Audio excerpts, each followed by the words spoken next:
Hi everybody, this is Damien from Legend Life. With our wellness talks, we look to share tips, advice and inspiration to help you optimize your health, wellness and fitness. Today I have the pleasure of speaking with Carla Molinaro. Carla is an ultra distance runner and adventurer. She is also a running coach from the UK, and she has run the length of Great Britain. She's also represented the UK in the 100-kilometer World Championships and has over 20 years of experience in running and also quite extensive experience in coaching endurance athletes. So how are you today, Carla? I'm good, thank you. Thanks for having me. Very good. So to get started, maybe you can give us a little bit of a background about yourself, and then how have you always been involved in sports and fitness? Yeah, I started off running when I was at school, when I was quite young, probably around 15 years old. But before that, I'd done different sports, swimming and gymnastics. So I think sport has always kind of been part of my life. Yeah. Yeah, did running for a few years, and then I went to university and I ended up actually doing triathlon. And from there, I did triathlon for about 10 years before swapping back to purely running in about 2014. And since then, I started off at the kind of half marathon mark and have built it up over the past few years, getting into marathons and then ultras, and now like ultras and multi-day racing. Okay, so what kind of inspired the transition from the half marathon mark to now like the multi-day kind of like running events? I guess it was not really a transition, but more of like a progression through Yeah. my running, where you do the half marathon and you don't die and you manage to tick off that event, and then you find something a little bit longer. So went up to the marathon, and then just got into ultras. My first ultra was 46 kilometers in the mountains in Switzerland, which was an amazing race. And yeah, I've just slowly, I guess, every time I've done one of these races, the next one I've gone a little bit further or done something a little bit harder. And it's been, quite a nice build up, where like one thing I've seen through like coaching and stuff is a lot of people want to jump straight into ultras and go and do from 5K to a 5 up to 100 miler, Yeah. where mine's been a lot more of a linear progression. Okay, so what is it you like about ultra distance running? I like the challenge. Like, it's hard. The racing's tough. The distances are, they really push you like mentally and physically. But when you finish, it's pretty awesome to have like Yeah. ticked off the race. Okay, so what have been some of your more notable achievements in the ultra distance running? Probably the most notable was LEJOG, which I did last year, which was running the length of the UK from the south in Cornwall up to the north in Scotland. So I did that in July last year and broke the world record, the ladies' world record, as I did that. So I think that Brilliant. was my, biggest one. Okay, so I saw you also did one in South Africa that seemed like quite a challenge. So with a guy called What? Dave Chamberlain, I think his name was. It was. Oh yeah, we did a run. We tried to run from Cape Town to Comrades. So the initial aim of the project was to do 90 kilometers a day for 20 days, but we all got injured at various points. I got to day 6 and then changed the goal to see how much I could run before getting to the start line of Comrades. So did 900 kilometers in the 3 weeks before the race, and then Yeah. the race on day 20, which was So, cool. yeah, no, quite an achievement. So what drives you personally with regard to your running? So what is the maybe short-term and long-term goals? So what are you trying to achieve? I like to see, like, I guess where my boundaries are, like physical and mental boundaries, because I think you never really know where they are. And when you're doing a race, you always think, oh my God, this is the hardest thing that I've ever done. And then once you manage to tick it off and, put it in the box and you've managed to complete that event, you then know that you can push yourself further and harder. And I like being able to continually move those goalposts for myself, and continually push my boundaries. And yeah, I don't think you ever truly figure out where yours are, but I quite like going on the journey to try and find them. Okay, so it'll be an ongoing progression to continuously Yeah, seeing where you can go. Okay. pretty much. Yeah. So what's on the running bucket list? So have you got any, you know, events, races that, you'd like to participate in, which you haven't as yet? At the moment, I really want to do Western States. So I'm out in America at the moment. In a couple of weeks, I'm doing a race to see if I can qualify to get on the start line for that. I've never actually done a 100 miler. So if I did qualify, that'd be my first one. Yeah. So that's a big bucket list. And then I'm currently planning a run to run across America next year. So that's yeah, big thing I'm planning at the moment. Okay, sounds pretty big. So what's the actual distance? It's about 3,500 miles. And I'll try and do that in about 50 days, which is roughly about 70 miles a day, around about there. Okay, well, that sounds pretty incredible. So Yeah, a I'm long sure that, way. yeah, it is a very long way. So maybe now we can talk a little bit about your personal training. So what does a weekly training regime look like for yourself? Um, it pretty much differs depending on what I'm doing, but generally I'll do like 3 speed sessions a week. It can be hill reps, intervals, or a tempo, and I do those on a Tuesday, Thursday, and Saturday. Um, Monday is an easy run. Wednesday and Sundays are long runs, and then Friday I generally have a rest day. And then I do one yoga session and one strength and conditioning session a week as well. Okay. So, and your nutrition, do you have a specific plan you follow? Nah, I just eat Eat? food a lot. Okay. Can imagine with all the distance, you would have to eat a lot. Yeah, So, no, I'm not on any. okay. So as you get a little bit older, are you noticing that you have to adapt your training to kind of like you're finding any kind of more weaknesses coming up or any challenges you're facing? No, I don't think so. Like, I think, often people say, oh, as you get older, you can't do certain things, but I haven't noticed that. Like, I train hard. I'm probably racing better now as I'm getting older than I ever have. I'm quicker, I'm stronger. I put in the foundations in my training, like the strength and conditioning and stretching, and a lot of things, that is a big part of what a lot of other runners don't put in their programs. And I Yeah, definitely think that kind of keeps me on the road. And yeah, I really feel like I haven't even nearly got near to my potential. And I think I've got a lot more to give. And I don't know, like, I think people talk about like certain age brackets. And I know like some of my friends, for example, have been dropped by sponsors because they've got too old, but they're still racing better and beating all the younger runners. So yeah, yeah, I think age can be a little bit negative sometimes when it doesn't need to be. yeah. No, very true. So as you said, there are plenty of people out there proving that, you know, age is not a limitation and are doing pretty amazing No. things. So no, Mm. awesome. So what would you say to, you're obviously a big advocate for running, about the benefits of running for anyone, who's approaching their 40s, may have been a little bit sedentary and, do you think running is a good alternative for them?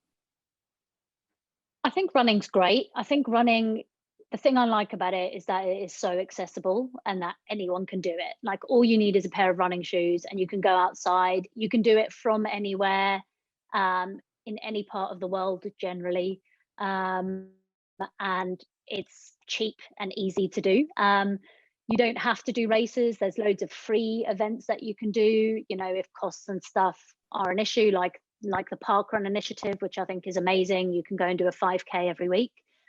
And yeah, I just think if you are sedentary and getting into running, the first couple of weeks or a month is difficult. It is really hard when you haven't been doing that much to start. But once you start getting a little bit fitter and feeling the benefits, like pushing through that boundary of the first month is massive. And you will then like really enjoy it. Yeah.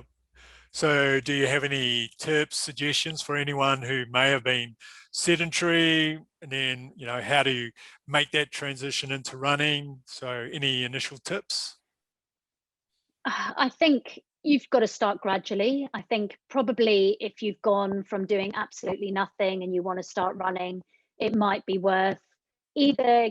There's a program called Couch to 5K, which is like a nice little app and it guides you like really easily on how to go from basically 0 to a 5K run, or getting a coach to help you with a plan just to make sure that you're not doing too much too soon and that progression is nice and steady. I think there sometimes can be almost, I don't know, like a want to go and run every single day and see as far as you can go, and then you're going to get injured and then you're going to hate it and then you're never going to want to do it again. So getting a little bit of guidance on that journey, I think, can be a really good thing just to get you started and get you into the swing of things. But there's lots of free programs out there or lots of other coaches that can help you like guide you on that journey. And also just setting yourself a goal. I think that's really important.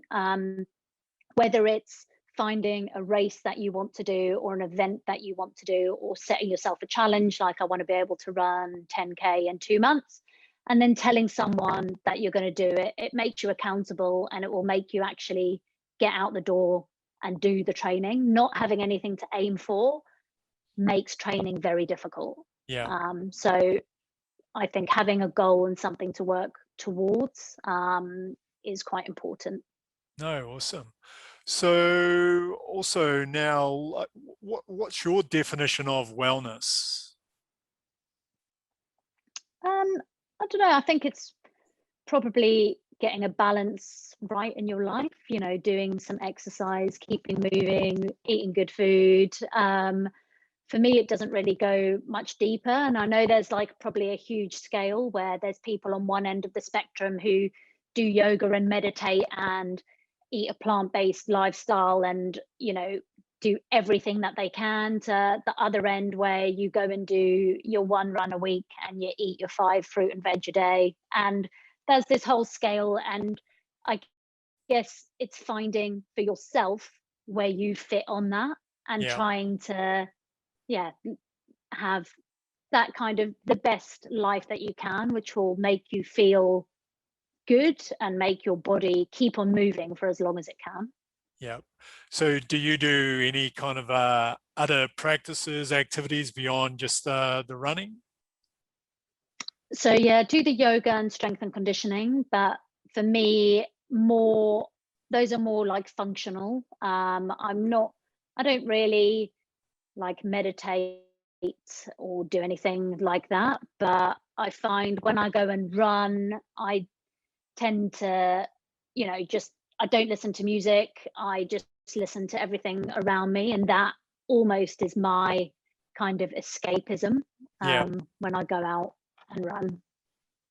No, it's a mindful practice anyway. So like you're basically being fully aware of what's going on and being very present. So you're in effect doing a meditation kind of practice. So that seems perfectly fine. So what about longevity or aging? So do you have any tips, strategies for, you know, basically enjoying life as long as possible? I think getting outside. I think that's a big one. I think a Yeah. lot of people, I don't think you realize like the benefit of like sunshine and fresh air. And even I see friends of mine who think that they're really active and really physical, but they do all of exercise inside in a gym. They never get outside. They never see sunshine. They never, you know, get to be out in nature. And I think there is something about getting outside. Like I love passing those people on the trails that are about 90 and look about 200 because their skin's leather and you can tell that they've been, out in the hills their whole life. And I think there's something to be said about that. Yeah, no, definitely. So, yeah, reconnecting with nature and, breathing fresh Yeah, air, and that is probably a very good strategy. We're all kind of like city bound and locked yeah, into kind of like the grey lifestyle. So, yeah, definitely getting out there is a good way to keep alive. yeah. So maybe now we can talk a little bit about your coaching. Hmm. So say someone's really interested in getting into endurance training. So walk us through. So Mm. I'm say like the first time approached you, and then what are the steps you would take us through? Coming up with our plans, setting goals, etc. Yeah, so with anyone that kind of starts like a coaching journey with me, we have a chat and I kind of figure out what they want to achieve. Pretty much everyone that I coach has got a race that they are working towards. And that's how I like to coach people.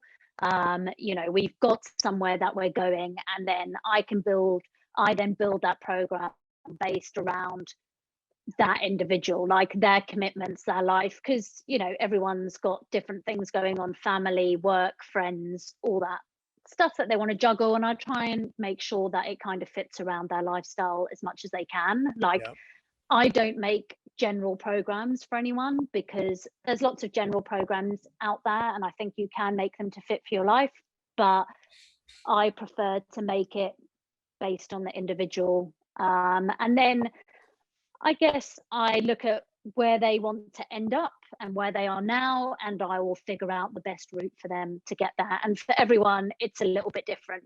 Some people want to win races, some of them want to finish them, and you have to put in different amounts of effort to achieve those different things. yeah, But yeah, I guess I started my coaching journey when I was at university studying sports science. And, from there, and having done sport for 20 years, it's kind of everything that I've learned has added onto that. yeah, And I think I've found a model that works, and it works for, 90% of the people that I coach. For some people, it doesn't work. But generally, if something isn't working, I talk to everyone at least once a month, some people every week. We tweak things, and you can figure things out. Some people get a little bit more tired than others. We need to put in additional rest weeks, and I like going through that journey with someone and figuring it out along the way. yeah. And where there are certain coaching principles that you kind of build a training program on, actually just figuring out how someone feels, and how they're adapting to the training is what really, I guess, makes you like a good coach, being able to adapt that for the person as you go through the cycle. Okay, so we've spoken about this earlier, but strength conditioning and yoga seem to be also a core Mm, aspect of what you do personally, and then also what you try yeah. to coach people on. So maybe you can give us a little bit more detail about that, why it's important, and some of the benefits. Yeah. So, yeah, I set up a platform, or a program called Strength Conditioning and Yoga for Runners last year, basically because I know how important strength and conditioning and yoga is, just in terms of like mobility, flexibility, strength, getting all those little muscles fired up that our body gets very used to not using. And I know it's boring because it is. And I know that my athletes don't want to do it. So I went and got myself qualified with as a yoga instructor last year, and I put on yoga for runners, and it's basically yoga for people that can't touch their toes. Because I was getting frustrated going to finding these yoga for runners sessions, and the teacher was very good, but it was very clear to me that they weren't a runner, because they didn't know how a runner's body worked. And I was like, so where they were like, okay, do this pose, I'm like, well, runners have tight hamstrings, so we can't do that. So I made something that was very specific. Every single thing that I put into the strength and conditioning and to the yoga sessions are designed for a runner to make you a better runner and to stop you getting injured. Like, I see a lot of the same injuries again and again. So the basis of the program is to put that strength in for everyone to stop it happening. And I've tried to make it manageable as well. So each of the sessions are about 30 minutes each, and you do one strength and one yoga a week. So hopefully they're like bite-sized chunks that everyone can fit into a weekly routine. And if they can't fit it in one go, they can split it up into like 2 15-minute blocks, and hopefully everyone does have time to kind of put that in their diary. You just need to find it. So yeah, it's going really well. Everyone seems to be enjoying it. We've got a bit of a community as well, where everyone encourages each other to do their sessions and make sure that we're ticking them off and getting them done. And I've certainly found I've been doing it consistently now every single week without fail since October last year. And the benefits that I've seen with myself from making myself do it every week are huge. And the rest of the people in the program. So I think it was something that was missing. There's a lot of generic stuff out there, which I think is great, but hopefully understanding how a runner works, how their bodies work, how we feel, will make people do it. Hopefully, that's my aim. Okay. So the strength and conditioning part is more really working on the stabilizers, the things that may have switched off, because you're focusing on the bigger muscle groups. Yeah, so there's bigger muscle groups in there. There's plyometric stuff to get all those muscles fired up. But at the same time, we go down to, getting those tiny little muscles in your feet fired up and working. Because I always find it really interesting how we like run on our feet all the time, but no one stretches or works on the muscles in their feet, which is just bizarre, because that's what we need to run. Yeah, no, definitely. No. Well, certainly I've noticed that in most training programs, there's no focus on your feet at all. So actually last year was probably the first time a physio actually started talking to me about actually stretching your toes. So, so kind of curious. But no, awesome. So, well, to close out, what about, what advice would you give to someone who's approaching or has reached 40 and is viewing it with a little bit of anxiety or negativity? So what's your perspective? I've kind of said it before, but I think setting goals is an important way to help deal with that and get you motivated to do something. But what I say with all my runners as well, when you do set a goal, you have like an A, B, and C goal. So there's like 3 different parts to every goal that you do. So for example, I've got an ultra race that I'm doing in a couple of weeks. My A goal is to win the race and to qualify for Western States. My B goal is to come top 10 with all the girls. And then my C goal is to finish. So if something goes wrong during the race and for whatever reason I can't keep up, or there's just better people in there, your mind doesn't go and you don't end up giving yourself anxiety like, oh my God, I've now failed, because my 3rd goal is just to finish. And if it takes me all day to finish, it doesn't matter. And I think breaking those steps down and giving yourself, just giving yourself a bit of room to move, like, is a nice way to stop like that anxiety and stress that you're adding on to yourself with wanting to be able to do these challenges and runs. Yeah, no, brilliant. So what's your definition of living your best life, or what I call a legendary life? I think just doing the things that you want to do, like getting out there, exploring, doing challenges. For me, you know, running, I do like doing races, but I also like doing challenges where I go and put my backpack on and go by myself for a few days and go hiking in the mountains, and there's no one else around me. Yeah. And I like having the freedom to be able to do both of those things. And you know, just taking every opportunity that you get given. Like, you know, if I get asked to do things or go and do races or give talks, I try and say yes to everything, because you never know where it's going to lead, or, you know, what opportunities it's going to open for you. And yeah, for me, I think just say yes. And that Okay. normally leads to you living a good life. Very good. So the closing question. So if you've over your life, you've obviously learned a number of lessons. What would be the top 3 lessons you've learned that you think could be of value to other people? I guess just try things. Like, you never know if you're going to be able to do something unless you give it a bash. Explore more, get out there and explore. But explore, like, I think one thing like the pandemic and stuff and COVID has taught us is that there is so much on your doorstep, and you don't have to go to a faraway country to go and explore. Like within my strength conditioning and yoga for runners group, we did a challenge last month where from a mile radius of our house, we went and ran up and down every single street, and people had been living in the same areas for 20 years and had never gone down a road. So Yeah. get out there and explore, and yeah, just say yes more. Okay. Very good. Well, thank you very much, Carla. It's been a pleasure speaking to you.